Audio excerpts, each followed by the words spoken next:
আজকে এই এক বাটি সুজি দিয়ে সুজির পোয়া পিঠে তৈরি করব। তার জন্য প্রথমে আমি একটা পাত্র নিয়েছি, প্রথমে এক বাটি সুজি ঢেলে দেব।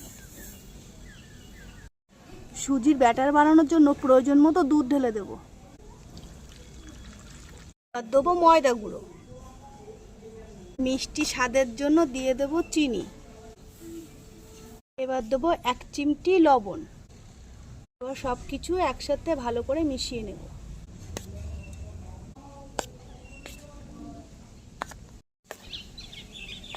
সুজির ব্যাটার তৈরি করে নিয়েছি, এবার উনুন ধরিয়ে কড়াইতে তেল দেবো, দিয়ে সুজির পোয়া পিঠে তেলে ভেজে নেব।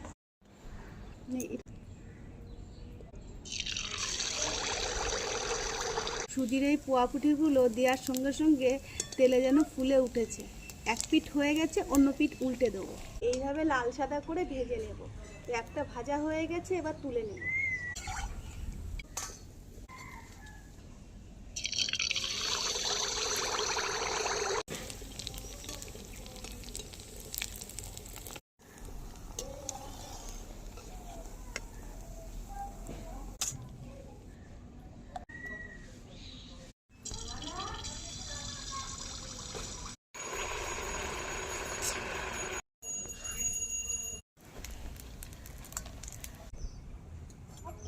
একে এইভাবে সুজির পোয়া পিঠেগুলো তেলে ভেজে নেব।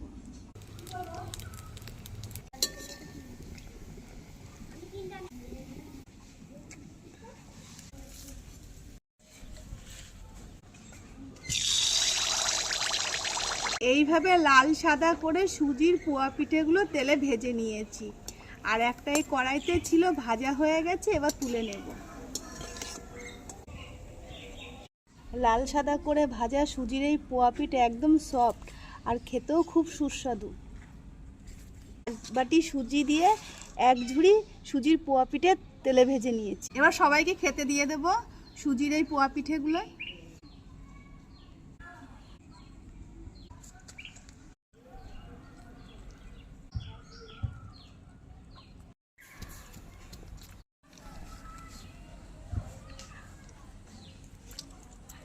কেমন হয়েছে সুজির পোয়া পিঠা?